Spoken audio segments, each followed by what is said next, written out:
All right, everybody. Hi. Welcome to my podcast. This is NurseAdrianeRN. This is another podcast in our series, Being the Space. And we're talking to people who are change makers in our society, our community, and locally. Today, we have a really awesome guest. We have Kayla Thompson-Riviere. Did I say that right? I hope I You did. did. You got Oh, it. okay, awesome. All right. So Kayla comes to us. She's based in Maryland. She is an RN. She is an ICU and ER RN, and she has recently transitioned to independent patient advocacy in the acute care setting. Acute care setting means hospital setting for those of you who aren't in healthcare. And so today we're going to talk about her journey as a nurse, how she ended up becoming an RN, her journey through her experiences through healthcare, and her decision to really pivot and be her own boss, be an entrepreneur, and become a private patient advocate, which also I am. We both have some clinical background. Kayla is a level up higher than me, doing critical care and ER. So these are the unicorns in the hospital, the most specialized nurses who are really at the bedside saving lives, literally. And so we're going to talk a little bit about that and what kind of things as a patient that you can do to take care of yourself and empower yourself within the healthcare system, specifically within the hospital setting. What kind of questions to ask, who to talk to get information from, the timing maybe of getting information. Hint, hint. Don't ask questions at shift change. 6 to 8 a.m. and p.m. Just imagine in your mind those hours do not exist. And I think that is, God, don't we all wish that was a rule in all hospitals? No talking, no disturbing the nurses at shift change, right? There's a lot going on at that time, and it is important that we allow healthcare workers, nurses, to do what they need to do to end their shift, finish their shift, give report, and start their shift, because that is a time when mistakes could happen, probably the easiest, fastest time. All right, so let's get going. So, Kayla, thank you so much for being on my podcast. And for folks that are tuning in, you may be tuning in to audio only, or you may be watching this on video on YouTube. Please leave a comment. Make sure you like this video, share, subscribe wherever you're listening or watching this, and leave some comments for us. Let us know what kind of questions you have, and we can address those later. I can address those later in a follow-up video or audio. So tell us a little bit about your story, Kayla. Sure. Well, first off, thank you so much for having me on your show. Happy to be here and always love helping to get the word out about patient advocacy. Still the best kept secret in healthcare, unfortunately. So I got into healthcare really very simple. I knew I wanted to help people. Since a very young age, I've always been really interested in the human body. In fact, I have a very fond but strange memory. I was about 5 years old, and I had this pink Barbie plate, and I wanted to eat all my meals off of that. And I remember my mom had fixed a casserole for lunch, and we were not normally allowed to eat in the living room, but I begged her. I said, "Mommy, please, can I please eat in the living room just today? I have to finish watching this brain surgery." Because it was on Discovery Health, and I was just pulled right in. I love it. I love it. Intense curiosity from a very young age. So going into healthcare, it was the only thing that made sense for me. So this was something you knew you wanted to be in healthcare, and eventually came to nursing. Was there anything else that you thought of doing within the healthcare paradigm? Oh yeah. I thought at one point I was going to become a physical therapist. And when I was 15 or so, I had the opportunity to shadow at a PT office, which was phenomenal. And after 4 hours, I said, "Oh, this isn't for me." And then I kind of shifted gears and I said, "Okay, well, I have good grades. I'm really interested in everything medically related. I'll go to med school. I'll become a physician." And shortly after getting out of high school, I started to get to understand a little bit more of the difference between physicians and nurses. And physicians, unfortunately, today typically don't have a lot of one-on-one contact with the patient. They typically have a lot of patients. They're going room to room. They spend a lot of time in charts. And that coupled with the 12-year time for schooling and residency and the cost of all of that, I kind of got pushed more towards nursing. I said, I becoming a mother, having a family was something important to me. I didn't want to delay it or have to try to mix it in between med school. And for all of those reasons, I got pushed towards, steered to the direction towards nursing, and really fell in love with that. So that's awesome. Did you come right out of high school and go into doing your prereqs and do a nursing program, or did you Um, do some other I things before? actually, I actually joke. It took me 5 years to get a 2-year degree. I had some financial struggles. There was a lot of things I wish I could have gotten that I couldn't qualify for. So getting through school took me a little while, but that this is the only kind of career area that I've been in. Yes. Okay, awesome. That's great. Yeah, I mean, it takes a lot to do the prereqs. It took me 5 years to do my prereqs because this is one thing people don't understand. And I had a degree, so I only needed the 5 or 6 courses that were the prereqs. However, if you're not already in a school program, you don't have any registration priority. And this is something folks don't really understand. To get those prerequisites, it can be so hard because you're basically just crashing classes. I remember my last semester, I had to take microbiology and chemistry. I went attended the first week of microbiology and chemistry at 12 colleges around Southern California over the period of 3 weeks, and the Oh very Lord. last ones were the ones I got into. And that's the issue. For many of us who do a career change, we're not matriculated, so it can take a lot of time. It's a commitment. And I did Saturday anatomy and physiology, which was, if you can imagine, like I my analogy to that is having to go to traffic school for a year straight on Saturdays for 8 hours. And that was very tough, just mentally, after, working all week. So and when you came out of nursing school, was it in nursing school you discovered ICU, critical care, ER? What was it, a personality type kind of match? Because I'm a firm believer that there are personality types in every category of nursing for the most Agreed. part. How did Yeah. it come to So you? I actually was very fortunate. I kind of fell into a job as a physician scribe in the emergency department. So some facilities utilize this service where they literally have somebody walking around with a laptop following the emergency physician all around and doing the bulk of their documentation so that they're able to see more patients and not be so bogged down with all of the computer charting. So that was wonderful. I was in that role for, I would say, 3 years, like the majority of the time I was in nursing school. And it was fantastic because though it wasn't a clinical role and I couldn't handle or do anything with the patient, I was there in the room. I got to see all of the things happening in the emergency department at a what's called a level 2 trauma facility. So, and it was the only facility within quite a wide radius. So it was very busy, high acuity. I saw so many things. And the physicians there really loved to teach. Most of the people who worked that job as scribes were in school of some sort. We had a couple of physical therapists. Most people were getting ready to go to med school. So all of us were really eager to learn, and the docs were great. And that was phenomenal. And then the taste of the energy of the ER, I was like, oh, this is for me. I Right. bit of an adrenaline junkie. Right. If you know, you know. And what a great Yeah. experience to be a scribe, because you really do get to see so much, and in Oh a yeah. trauma center ER. Can you explain to listeners and the viewers the categories of trauma center, what those levels mean?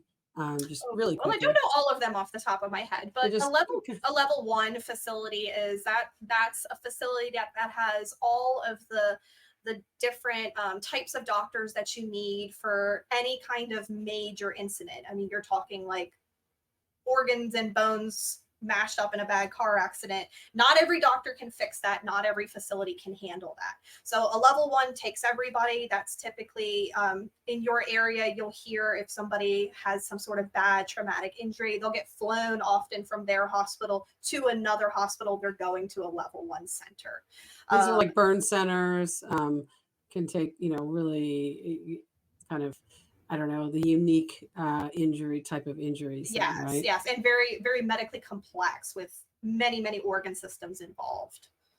So a level 2 center means that they don't meet some of the criteria. Specifically, the facility that I was at didn't have any brain surgery capabilities. I believe that was the only criteria they didn't meet. So every other complex case we handled right there. It stayed there. It was brought there.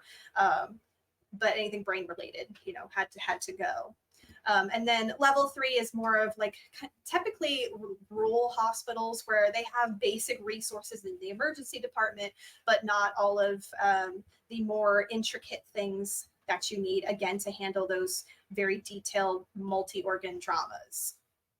Mm-hmm. And that's a little knowledge nugget too for those people listening and watching is find out what the trauma center is closest to you and what level it is and where would the level 1 be, because I know there are certain states, I want to say Idaho or a couple states up in that area, where you have to go to Colorado. There may not be, so if you're living in a remote area, you might just be far away from any hospital, and not every hospital has trauma standing, I guess is what I want to say. I'm not sure if it's certification. The hospital I worked at was a trauma center, and then in the fight to be the trauma center, we lost trauma so entirely. We just lost it all. So it kind of got boring. It was super exciting when I first worked there, and then kind of became a little run of the mill. Yeah. And so it's really important to know where those hospitals are, where you're going, what are the trauma centers, and that also defines how the EMTs are routed, the ambulances are routed. There's a whole thing that's going on in the ER of orchestrating all the ambulances and working with other hospitals as well to make sure that there's a bed, there's availability, there's resources, and that patients get to the right place. So you started out in ER, and not every ER nurse is drawn to the ICU. So the facility that I was at, I wasn't able to get a job there as a new nurse. They had it was interesting the way they lined up their program, but anyways, I I got a job as on the floor, it was a step down unit as my first RN job. And so that unit is for people who they're coming out of ICU, they're still have some things going on. They may need medications running to keep their heart rate or blood pressure under control or something like that. But they're more stable than they would be in intensive care. They're breathing on their own. These are not patients that you're typically concerned, may go into a respiratory or cardiac arrest where they stop breathing or their heart stops. So these are people who are more well, but still require quite a bit of resources. Right. That's also the floor that if the ICU is short a nurse and can't bring in an ICU nurse, they'll pull a nurse from step down, because again, those nurses typically have a bit more of a skill set than a med surge, or you would say the regular floor. Mm-hmm. So I got pulled over to ICU a few times when they were short staffed, and I really enjoyed it. And that was my first experience with intensive care. And I actually got recruited over there. So I only was out on the step down unit for 6 or 7 months as a new grad. And then I transitioned over to intensive care. So you started, when you were step down, ICU, and then ER was so that Yep. And then after I was in the ICU for about a year, I cross-trained into a position that my facility called critical care flex. So I cross-trained down to the ER, because a lot of the things in ICU, a lot of the skill set there really is applicable in the emergency setting as well. Sure. And then there's just more things that you have to learn in the emergency setting too. So right, self-defense. How to run, psychiatric patients. There's a lot. It's a different. I don't know a lot of ICU nurses who've made that transition to ER. I've known a lot of it's ER very, ICU. very rare. Right. Typically, probably nurses listening will laugh, because often, the jokes and memes in the nursing world are how ER and ICU is at each other's necks and couldn't be more different. Right. And you have patient loaded. Typical ICU ratio for nurse to patient is going to be 1 nurse to 2 patients, or 1 to 1 even. In ER, it's typically 4. These days, it could be 6, 8. I mean, who knows? It could be 10. It could be very dangerous level of staffing. And you're at the front door of the hospital. So you're really getting everything. And it can be a little bit chaotic versus the ICU, which A is, bit chaotic. yeah, which is a very controlled environment, the ICU. I'm not saying ICU nurses are wound tight. I'm just saying like the ICU nurses are very, very organized, and the level of teamwork is pretty amazing. It's people really, it's the expectation everybody's going to help each other. Patient comes on the floor. I worked in a post heart unit, so or and I work step down. We had codes all the time. It was like a whole thing. Um, until we started the RRT system, which then Oh, kind good. of caught Okay. those changes early. But right out of nursing school, I was able to exercise my background, and as a weightlifter, and really do chest compressions constantly and run faster than I ever thought my body could move or run. So yeah, it's very interesting that you went that direction. And so, how long did you stay in the ER? Let's see, I've been doing that for, oh, I don't know, 5 years now, back and forth between ER and ICU, just depending on staffing, really. Gotcha. So you found that to be kind of your home. Yeah, I mean, because there's things that I like about both, and there's things that I don't like about both, and it's really nice to have the flexibility to go back and forth. And then Yeah. because I have the floor experience too, at my facility, if the ER is staffed and the ICU is staffed, sometimes I'll go fill holes on the floor, or sometimes I'll just be the float resource and run around the hospital helping everybody everywhere. Wow, I'm that's I'm awesome. really your whatever you need nurse. Right. Oh, that's great. Yeah, we had some really tight floating clusters, so we didn't float to ICU, but several of us did cross train right before I left. But then we had no patients. Our census was so low, they could not get us into our training, our clinicals, which was just bizarre. And this was right before COVID in 2019, and it was just a very slow summer of nobody being in our hospital. Plus, because we weren't a trauma center, we didn't get those kind of patients, which would typically Mhm. fill an ICU or give the ICU some interesting flavor as far as patients. So how long in total have you been working bedside? A little over 8 years as a Uh, nurse, and then, like I said, I had that the ER experience for 3 years prior to that as well. oh, that's great. And then at what point did you discover or find out about patient advocacy, private patient advocacy, and kind of dive into that, and being an entrepreneur and everything that includes, which that's a lot. Oh yeah. I started to open the lid on the entrepreneurial box about 3 years ago, and I dipped and dabbled with some things. Never really found the thing that was going to work for me. But I have a philosophy: you have to try on plenty of shoes before you decide to buy a pair.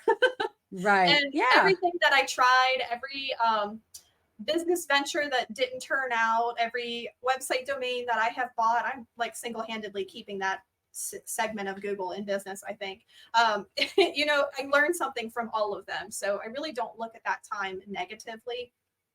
Um, but I found a independent patient advocacy really only about 9 months ago. And once I found out about it, first of all, I was like, oh my God, that is literally, I said, that is a job made for me. I said, I have been fiercely advocating for my patients, in between Hmm. titrating critical drips.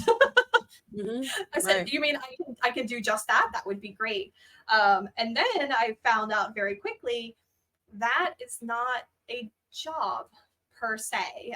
Right now, at Right. least, independent patient advocacy pretty much is an entrepreneurial venture. Um, at the time that I found out about it, and I was so fired up about it, it was also just prior to we found out we were expecting our second child. So that kind of, I put everything on the back burner because I was like, another Yeah. baby. This is not a time to start a business too, and just kind of. I said, I'll come back to that at some point and get a little more research and clarity around it. Um, Hmm. then, so that was the beginning of October. The day before Thanksgiving, we went in for our first ultrasound and found out that she had passed. Oh, so sorry. So sorry to hear that. that was, and there was a lot of medical mismanagement after that. You would think that the trauma of losing your child would be enough, but no, there was more we had to deal with. I could have used an advocate at that time and just didn't even know it. Right. Because even though we're nurses, we are still patients and have a huge amount of stress that we may be under, and obviously grief. And I mean, I can't imagine the emotional process of dealing with that. And we are the one, right? We are the expert for everybody else. So oftentimes our family members, they're relying on us. Right. And really what was illustrated very clearly to me during that time is when you're in an emotional state, it doesn't matter what you know.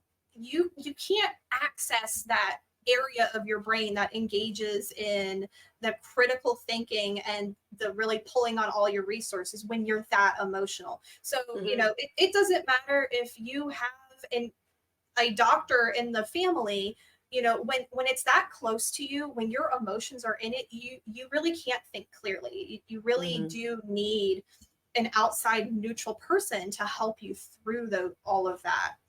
Absolutely. And it is, and just even if you aren't able to hire a private patient advocate, have somebody with you who you say, hey, you are empowered to ask questions and get information. Or if you have a good friend or a family member who you can put on as, your HIPAA forms to get information, it just makes a big difference, and I know in critical care, there's not a lot of visitors allowed, but in step down or where I worked, it was pretty much 24/7 open door policy. And honestly, even the patients who had a 16-year-old family member spend the night got better care. The consciousness of the staff and the providers, when there's somebody else in the room and there's a witness, changes everything. It just does. Sadly, you're right. Yeah. It just does. And that we would see that over and over again and really, make a lot of comments about it in our team, like, and because as nurses, we can only be there. Sometimes we're there when the doctors come by. Sometimes doctors, you got the doctors at round at 3 a.m. So they're obviously not even talking to the patient. And, they're doing like the stealth drive-by, And checking a box. I did that. Right. And then you ask the patient what do they say, and they don't remember, they were half asleep, or maybe they got a pain medication at 11 o'clock. So again, this is why it is so important, if you're in a hospital and you have the ability to have somebody stay with you, and that's allowed, then do that. Have somebody stay with you 24/7, at least during those really important times, until you really know what's going on and have a solid plan of care. So yeah, that's and birth trauma. I'm just becoming acquainted myself with birth trauma and a little bit more in the OBGYN world. And having been a union organizer, a union rep, I learned so much from OB nurses and L&D nurses about what they see and what they go through and their own frustrations with providers and just the system. Right. I mean, it's kind of like you're discharged and it's like, okay, sorry this happened. And, I mean, were there resources? Were you given resources for grieving? Was there a support group? Was there resources for you emotionally given to you? So when I finally got into a follow-up appointment, which that's another story, it was several weeks later, they said, we can have somebody call you. So we found out what happened to our daughter on the 23rd of November. It was still a process for her to pass. It didn't occur till December 1st. I didn't get a call from anyone for counseling until the middle of January. I said, well, thanks. I've already pulled myself together by now. Yeah. And I mean, that's just heartbreaking. That is a whole area where we can do better. And I'm going to be, I've got a few OB nurses, L&D nurses, and an OBGYN actually. I'm hoping to bring on the show and do a series on this and just advocacy, because we just need to do better. We need to, we just expect, women bear a lot, and this is something, a pain that women bear, and it's obviously we're in a place in our country where that's going to be increasing, that kind of stress, if interventions are not allowed. and women are expected to carry, to whatever level they can, So my heart goes out to you. I'm so sorry to hear about that. And so you were in the midst of getting, really pivoting into this new role. This happens. You have your own experience, pretty traumatic experience. I mean, this is the thing for folks that are listening or watching. If you're not in healthcare, or haven't had this experience, you go through the trauma of the event, right? So whether it is what Kayla's just described, or it's a car accident, or you fell down a flight of stairs, or you had a heart attack, or whatever it may be, there's trauma there. Then you go into a hospital healthcare system, you may experience more trauma from the healthcare system itself, how you're treated, the course of care. And then afterwards also, there's all these stages, and we haven't really addressed that in our society and in medicine and healthcare about, medical trauma, birth trauma, it's like I dealt with a lot of open heart patients, and I don't know if you guys did open heart. I'm guessing you did do open hearts. Not at Um, that facility, but oh, okay. But so there's, some phenomenons that go on when people have open heart surgery.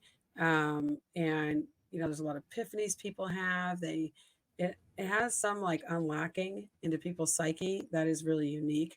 And, so we did a lot of post hearts that came right out of critical cardiac care unit. And I really had some, eye-opening experiences with patients in that, taking care of those folks. But yeah, so you go on this journey, you are on a healing process, you and your husband. And and then there's also, I mean, I don't want to go too deep into it. I know this is your story, but there's also all the conversations that have to happen with family members, with friends, neighbors, and people that don't know what happened. Oh, how's the new baby? And that, I just can't even imagine the weight of yeah. that.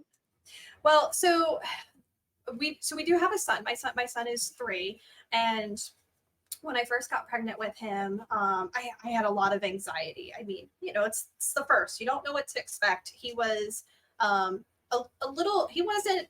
I wouldn't say 100% unplanned, but it was a little sooner than we had anticipated. He was a bit of a surprise. Mm-hmm. And the standard advice you get when you become pregnant is don't tell anybody until 12 weeks. Right. Because the risk of miscarriage drops significantly after that first 12 weeks.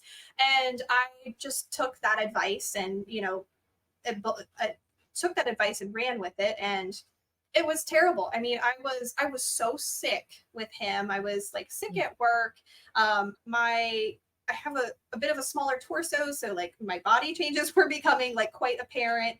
And I almost couldn't even hide it through the first trimester. After we did announce my pregnancy with him, I had a lot of people were like, "Oh yeah, we thought that." Either that, or were really concerned maybe you had like a drinking problem, because I was coming in so sick, and honestly, I looked hungover almost every day, but there was no party.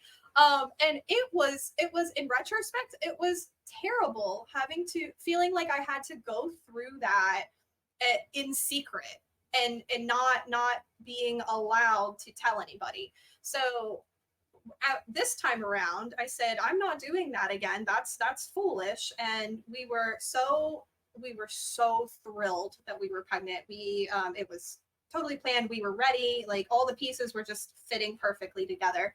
And so we announced early. And so when we found out we lost her, we were very open with that too. But you know what? If I had to go back, I wouldn't do it any other way, because if you keep the pregnancy a secret and then you lose the baby, who do you get to tell about it? I mean, you can tell somebody afterwards, oh, I lost my baby, but they weren't emotionally invested. It's like, oh, it's bad news, but they don't really feel it on that level. Whereas, we had all of our family and friends and network around us was also excited about this new life for the past, month or so. So everybody really, really felt it. And I had so many women in my network reach out to me, with similar experiences. Yeah. And I was so glad that I had that network there and I had that openness, and that is one of the paradigms that through sharing my story, I hope that I can help to change. Because if the woman wants to keep the pregnancy a secret, by all means, that's fine. But I just don't feel like anybody should be pressured to, or to Hmm. be advised to do so without like having a pros and cons discussion.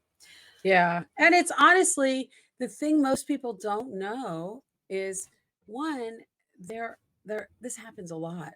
Hmm. This happens a lot. Women miscarry, there's fetal demise, and it's hard to get pregnant, just from the very part of conception, right? This happens very common. And when you start talking about it, you hear stories. And, I don't know what the statistics are, but I mean, it's pretty high, the It's the number. estimated 1 in 4 pregnancies is lost, and estimated because a lot of them, it's theorized women aren't aware, and it's called like a chemical pregnancy. So the embryo begins to implant, but something just isn't right. A lot of women mistake it for a very heavy period. But Mhm. yeah, the estimate is about 1 in 4. That's, I mean, that's a substantial amount. It is. It really is. So, and it's also in that first trimester when the fetus is most vulnerable. And that's, when you may not know you're pregnant and might be engaging in high risk behaviors. All these factors come into play. I know at our hospital, you know, it was not uncommon to have several patients come into L&D and labor that didn't even know they were pregnant, had no prenatal care, teenagers, it was like the whole thing. Um, the lack of prenatal care is a big one. But yeah, and having, that the sisterhood, right? It helps us heal.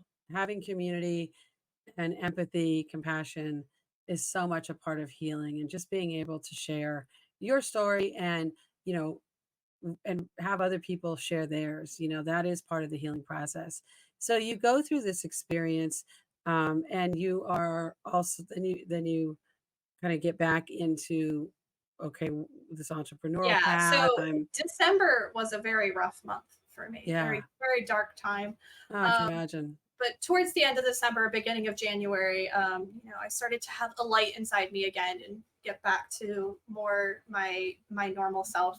I chose to, when we lost our daughter, I chose to really feel those feelings and deal with them as they came instead of like trying to tuck them away in a box. So it was a really rough few weeks, but then I began to get out of it. And though, to be clear, I was fortunate that my life and my health wasn't in danger at any point in this Mhm. situation. However, I did have this profound sense of facing death. I knowingly carried my daughter inside me for over a week before she passed, and that it really Mhm. does something to your psyche. Let me tell you. Right. So there Yeah. was this very profoundness as I was coming out of it, and getting back into, going back to work and cooking again, and just the normal Hmm. functioning things. I started to reevaluate everything in my life, and I just really had this great sense that pursuing patient advocacy and going out there to make more of a difference and a contribution than I could as a bedside nurse. I had this sense that that was too big and too great for me to put off anymore, being Hmm. faced with that fragility of life. I even told my husband, I said, look, I have no idea how I'm going to do this. I don't know how to get started. I have no business background. I said, but I have to do this. And that's truly how I describe the way I feel about this patient advocacy role in my business that I've started. And a lot of people ask me how I knew I wanted to do this, and I'm like, no, I don't want to do this. This is something I have to do. Right. I am just so determined. There is no steering off the path. I'm going. So now I'm just doing my best to figure out where to direct that energy. Right. That's awesome. And so, yeah, I mean, so you just felt like this is something I've got to do. And, and that's the kind of drive, honestly, I'm sure, as a critical care nurse, that helped you save a lot of lives and approach your patient care from that place, right? And so you have this great experience. You're an amazing, well-trained nurse. And so then you get into patient advocacy, or you start exploring this field. And I know, as I'm also building my business, it's very diverse. There are, I know when I think I took my exam, I got my certification in 2018. I was still working in the hospital. I really wasn't sure what I was going to do with it. My hospital actually just paid for me to do it. So I was like, sure, I'll do Oh, it. nice. Um, as part of our benefit package with our union contract. And so I thought, well, let me like I was like basically at the end of the year, and I was like, I need to use this money. And so, I took the exam, and I really, wasn't sure what I would do or if, where that would lead me. But here we are, a few years later. And then I just made this crazy assumption that everybody was an RN who was doing patient advocacy. And it blew my mind when, as I was meeting people, they weren't nurses. And I thought, how does that work? Like, I really didn't understand because, and then I see patient advocates who don't have that clinical background.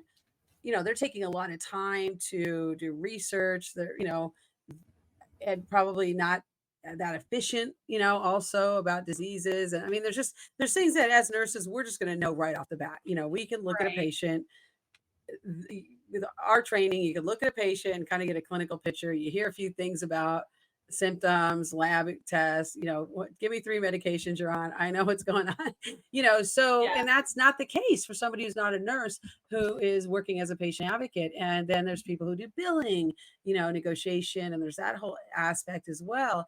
And then people who do more hands-on, kind of crossing over into a little bit of care tasks. Um, so when you were looking at it, how did you drill down into what you were going to specialize in, or how you were going to carry out your practice? Yeah, so it was actually quite simple. I think, like you, when I first started coming into the advocacy world, I had this picture of a patient advocate that was quite boxed in, and I really thought that it was somebody who goes with their clients to their doctor's appointments and helps to make sure the questions get asked and that they're right on the right Mhm. medications and they understand their diagnoses and relaying all the information to the families. And certainly there are a lot of people who do that. um, and then the more and more I spent time in the space, the more I started to realize there's people doing all kinds of different specializations. I said, okay.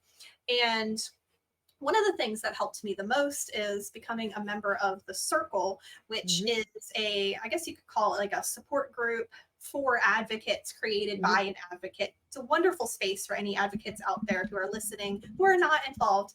Come on over. But in one of the meetings, Nicole, who runs the organization, she was talking about, and she said over and over in the meeting, stay in your zone of genius. And she said it, and it really struck a chord in my mind. And I wrote it down and I was doodling around it. And I'm thinking, stay in my zone of genius, stay in my zone of genius. So going Mhm. with people to their doctor's appointments or trying to help people find a diagnosis for a chronic illness, I said, that is not my zone of genius. That's not something that I've actually done. I'm sure I Mhm. could do it.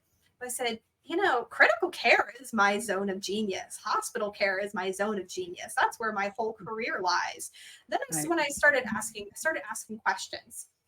And every advocate who would talk to me, I asked, how do you feel when your clients go in the hospital? Do you take on clients in the hospital? And time again, I was told, especially from people not with a clinical background, but even Mhm. with from some people who do have a clinical background and not that acute piece, overwhelmingly advocates are not comfortable in a hospital setting. And Right. I to date, I've only spoken now with one advocate who will take on a new client who's currently hospitalized, because there's so much going on with them, and you don't know the Mhm. patient already, and it's very difficult to take all of that on in that changing state.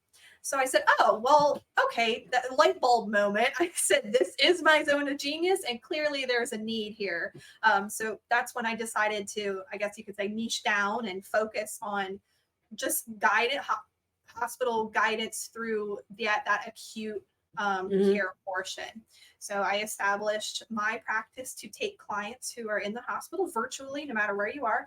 And then now I've also developed ways that I can work with other advocates to help support them with their clients who are hospitalized, so that they're not doing as you described and researching and trying to make sense of everything while it's all Mhm. happening and the family's asking questions. It's too much, and it's not the best thing for the Mhm. patient, really. Right. And there's a difference. And I'm not saying that those of us who are nurses have a clinical background or pharmacists are better as advocates, but in that acute care setting, I will say we are. And there's a huge difference. Um, if I come with a client or I get on virtually with a client and I'm speaking to a provider and I say I'm a nurse, that right there tells them, okay, this is like we're like pit bulls. Like this tells me as a provider, this person is going to grip on and not let go until they get the answers they want or they need. And we don't try and sell us some crap, right? Like don't try and blow us off. And it also, I have found, has doctors, the doctors I've explained what I do, whether it's just been me telling my own doctors, a lot of them have been keenly interested in doing it themselves. And, like, how do you get into that? How much do you charge? How does that work? And they kind of see it more like concierge medicine or like an offshoot of concierge medicine. But it also means that they feel comfortable speaking to us in a language that we understand, and then we can be part of the interpretation to a client versus they don't have to educate us on what they're saying and then the client, because then that's seen as a burden, right? Providers see time, that's all they see. What's going to take me time, energy, and oh great, you can help explain the patient education, their treatment plan, or reinforce to them why it's important to take these medications, right? That's a huge asset to providers, to also have good outcomes for their clients. So I approach it like a partnership. I'm sure you do Oh too. yeah, yeah. And they they really, I find that it's a better experience. Now, how does it work virtually? Walk me through this. If I say, "Hey, Kayla, I need your services. I'm in the hospital, or I'm might be going in the hospital." What do we do from there? What's the steps? Yeah, so anybody who's interested in working with me, I like to chat with them first because if you're looking for help outside of the hospital, there's lots of people who do that, and that's not where all my experience lies. I'm not the person for you, and so I'll steer them that direction. But if you are in the hospital, and we'll have a conversation face to face, just like this through Zoom, to see if it's a good fit, and then if it is and we move forward, I start with a conversation with the patient if we can, because again, depending on their clinical conditions, they really might not be able to participate. And then always with the decision maker as well, because even if the patient is in a state where they're lucid and can have a conversation with us, unfortunately, I know that being in the hospital, that can change. We don't, Hmm. obviously we don't want it to, but it's a reality. So I always make sure that I have the if there's a POA, the POA, if not the next, whoever that decided um, a decision maker is, they're always involved in the process as well. And Hmm. then we just have a pretty long conversation, and I'm asking questions, and I'm pulling threads, and I'm figuring out where they are in their course, what the problem is, why did they call me? Because sometimes it's they don't know what's going on, they're not sure if they're getting the right care. Sometimes it really just is, I have no idea what all these people are saying to me, and I need help with the doctor speak, and that's Hmm. I'm fluent in that language. I've also spent the facility that I spent the majority of my career in is in a rather low income, low educated area. So I've gotten very accustomed to being able to take complex medical conditions and break them down into a really easy to understand, in an easy to understand way, so that patients can understand what's going on with them. You can't make Hmm. decisions if you don't know what's happening. And I think that's typically one of the biggest challenges in the hospital. Hmm. Absolutely. And then, of course, it's the nuts and bolts. How much does it cost, right? What are the price points? People want to know that. Can they afford the service? Is this something? And for those folks watching or listening, right, private patient advocacy usually will run anywhere from 100 to $250 an hour. Many of us will take a retainer of some kind, because it's going to take hours of research and time that we're going to put into it.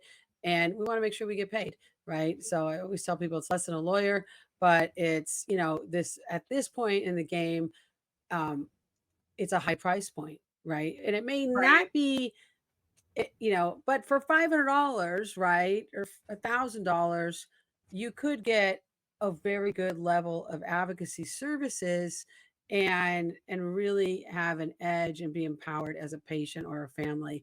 And so when you think about that, if grandma is sick, grandpa's sick, everybody gives $100, right? You're going to be able to hire an advocate. And this is really important because that can really make the difference. So we have to get creative also. Because again, if so I tell financial planners when I talk to them, if your clients are spending money on healthcare because they don't understand their insurance, that's money out of their pocket too that then they're not investing, right? So it's time and money and peace of mind. We also, we sell people back their time and peace of mind. That's how I like to see it, because that's a kind of service I wish I had been able to access as Right. in my career prior to becoming a nurse. Because I would have been able to go much farther in my career if I wasn't running and catching planes back home to make sure my mother was okay, and just constantly over the level of 7 years. So people sign up for the service. How does it work virtual? Walk me through the virtual aspect of this. Yeah, so I run my practice through a platform called Practice Better. It's encrypted and HIPAA secure. We have communications through there it looks just like text messaging. They have an app, a free app you can put on your phone. Okay. And then I can run Zoom calls through there too. So that's my preferred method of interacting because that's close to So face you to can face. get so you can get live with somebody using Zoom and be there talking to their provider, talking to the nurse at the bedside with the patient or with the family. Am I right? Is that how it would look? Yes. Yep. Okay, gotcha. And so it's all through an app that people log in, because technical savviness is a huge issue, right? We have 5 generations alive, and it's a big difference between a client who might be 40 or 50 versus 80 or 90 or 102. And we might have to have somebody else access that for them. Or, maybe they don't even have a cell phone, right? Or a mobile device. Maybe they have an iPad. So I run my practice virtually too. And so, yeah, so I understand that. And I did check out that platform. Very cool platform. That's a good find. I've never heard of that before. So that's a good find for other people that are doing advocacy work. That looks pretty solid. So where do you see your business growing? Like, what's your ideal number of clients, your ideal situation? So I have a big vision. I Here in the US, we lose on average 400,000 people every year to medical error. And it's just too much, really, if you ask me. I am on a mission to drive that number as close to zero as possible. I really see this as building a metaphorical lifeboat for those 400,000 people. That being said, I can't do it all of myself. So I am actually looking to grow my business and actually employ people, other clinicals, and other clinical people with similar skill sets so that we can continue to serve in this hospital area. Mm. So I, I'm not sure if people realize, but from everything I've seen, I really believe people are most vulnerable when they are in the hospital. You Yes. have the people taking care of you are changing over all of the time. There's so many things going on. Staffing issues, my God. Even in a lot of people complain about being in a hospital and have negative, bad things happen to them. And I really think a lot of it is centered around staffing. I mean, I know Absolutely. the difference between you should have a 4 patient assignment and today you have 5. I mean, Mhm. it's huge. Do And more. having CNAs, having secretaries, having housekeepers. I mean, that was a big issue. I know in my hospital was the nurses. There's no housekeepers after 1 in the morning. So the nurses were cleaning rooms. And that actually is a specialized skill, learning how to clean and what solutions to use. I mean, that's not, so that's the other component of the ratios, the matrix, but also all of the support staff that have been cut. And Yeah. this is something And really so much important, just gets dumped on the nurse anyways. It's, oh, well, the nurse can do it. The absolutely. nurse can do it. We're the catch-alls for everything. And when you combine that with unsafe staffing ratios, I mean, even the most educated and well-intentioned nurse cannot do their best when their cup runneth over. I mean, the human Right. ability is a finite capacity, and Right. the people don't stop getting sick. They don't stop coming through the door. I mean, this was truly what all of the lockdown was about in COVID, was the conserving resources, ventilators and staff and equipment. I mean, there's definite numbers on those. And when you exceed capacity, it gets worse for everybody. I read one study that taking what should be a 4-patient assignment and turning it into a 5-patient assignment actually increases the risk of death by 33% to all of those patients. Yeah, we used that research when we passed staffing ratios in California. I was part of that fight way before I was a nurse. And yeah, it makes a huge difference. So if you're a patient and you go to a hospital, your family member, ask them, what is the staffing matrix? How many patients does a nurse have? How many CNAs are on the floor? Techs? Is there a secretary? So is those nurses having to answer the phone? Is there runners? Is there a pharmacy on the unit, or are they in the pharmacy, the main pharmacy? Are there respiratory therapists, right? Because, the thing is, like, what state is it? North Carolina or South Carolina? That, now wants nurses to do radiology exams. No, no. There is actually, here's a newsflash for folks listening or watching. There's actually something really important about us as nurses having time to reflect.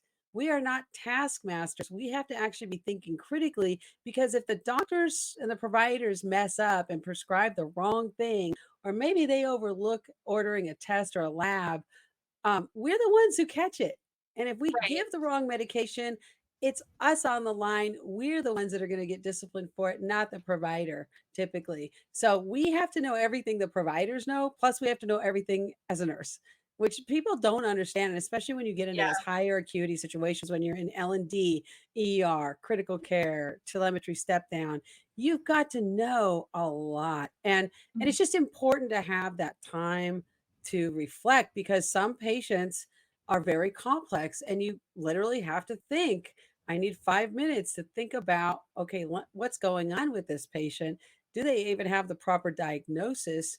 Where I worked, we would see some pretty bizarre infectious diseases, or, botulism from bad heroin, which there's like 3 cases a year. So nobody knows how to diagnose that.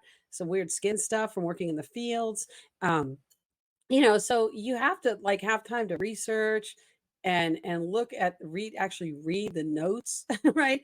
Read the history of the patient. So if you're a patient, make sure that you're push for ratios. Everybody in every state, write your state representatives about ratios, and also about violence against healthcare workers, because that's another issue that is driving healthcare workers and nurses, and especially ER nurses, away from the bedside. We're seeing some unprecedented things going on in healthcare, violence wise, but also nurses have the highest rate of occupational injury of any category of employee in the country. I So did not know. let that sink in. And the highest rate of being on the receiving end of violence of any occupation in the country. So we're talking oil rig workers, police officers, firefighters, people that work office staff, people that are in what we would consider the most dangerous jobs, linemen, people that are working the power lines. Nursing is the most dangerous profession there is in the United States. And I'm talking by a long shot. When we look at the graph, it's the nursing graph goes way out and number 2 comes way in. So, this is something that's really important for those folks watching or listening, is advocate and start getting on the phone and writing letters to your state representatives and your federal representatives, because we've got to turn this around. Because this is a money-driven machine in healthcare, and but the profit is coming off of your backs as patients, your health, your care, and at the expense of nurses leaving the bedside. It's a big it's a crisis right now. And here, Kayla and I are 2 of them, right? I mean, I miss my patients, but I just don't think, it's hard to imagine dealing with the bullshit. Yeah, and I mean, on that topic too, not only are we, it amazes me the way so many people treat their healthcare staff. I mean, I worked in food service for a few years prior to nursing, and I got treated better as a server than I did as a nurse, which I don't understand that. So we get treated like crap. And then a lot of times, and this is really unfortunate, but a, a big bulk of the patients who are coming in the hospital are not actively involved in their own health. So you spend a lot of time and effort getting these people better well enough to go back home, and they do the same things that brought them back. So, and they come back, and then they come back and they treat you like crap. So there's a lot of reasons nurses are leaving. Those are some of the big ones. It's one of the reasons I've stepped into advocacy, because I have a lot of knowledge to draw on. I have a lot of good that I can do, and I really want to be in a role where I can do good for people who want to receive that. You don't have that kind of control in the hospital.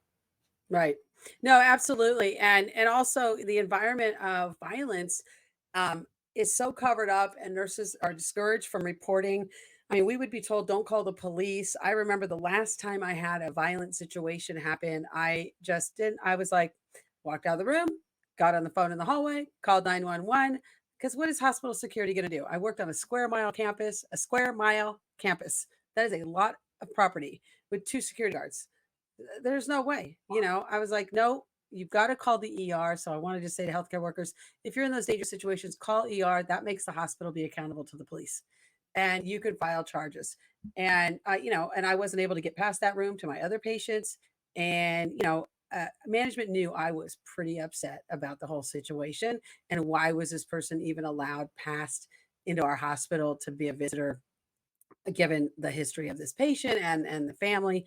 And and I also have been in those situations. um we're often expected to be docile and not stand up for ourselves. And I just want to say to nurses and healthcare workers, here's a really important line to use on patients who start to get aggressive.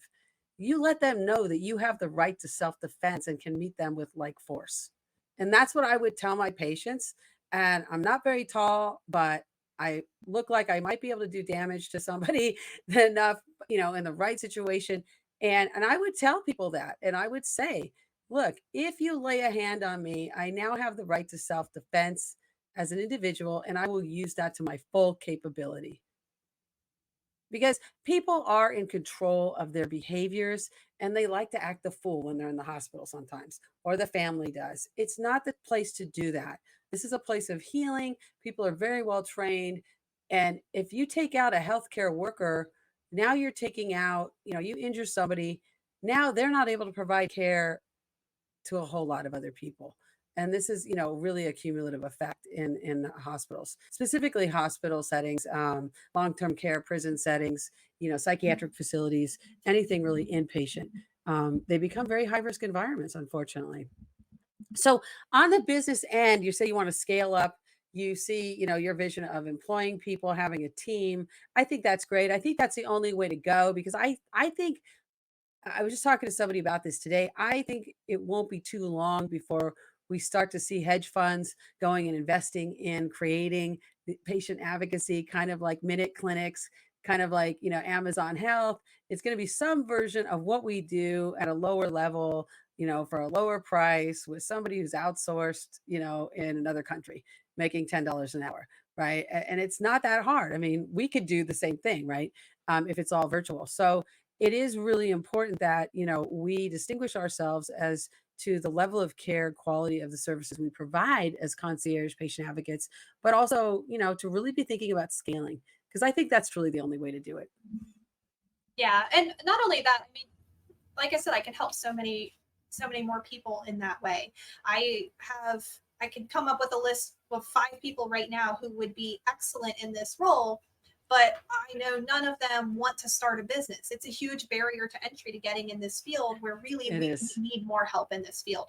So I Mhm. want to help eliminate that barrier. I also have plans in the future, once things get up and running a little more, I want to start a nonprofit that is associated with my business so that I can start to raise money and actually be able to provide advocacy services on a and an income-based sliding scale so that it is Mhm. more accessible to more people, but also in a way that's sustainable for the business. Right, right. Sustainability. I mean, nonprofit is a business. I'm on the board of the oldest nonprofit for patient advocacy, and it's a business. You have to have a business model to be sustainable, no matter what. Well, have loved talking to you. Thank you so much. I want to make sure if you're watching this video on YouTube, make sure you subscribe, follow, share, comment. We'll put the notes in the video on how to reach Kayla. For those folks listening on audio only, Kayla, how do people reach you? Tell us the name of your company, your website, and how to Yeah. reach you. So my company is called Heard for Life, and that's heard with an E because you want to be heard when you're in the hospital. So the website is heardforlife.com. I have right on the website, I have a way to contact me. You can even book a call if you need services right now. I have a place for advocates to get in contact too. If you're just interested in learning more, want to connect, go to heardforlife.com. Awesome. And the people now, as far as your agreements, service agreements, is all that done through that app or is it Yep, done online? Okay, great. Excellent. Excellent. So make sure you guys and what is your service area so folks know? nationwide.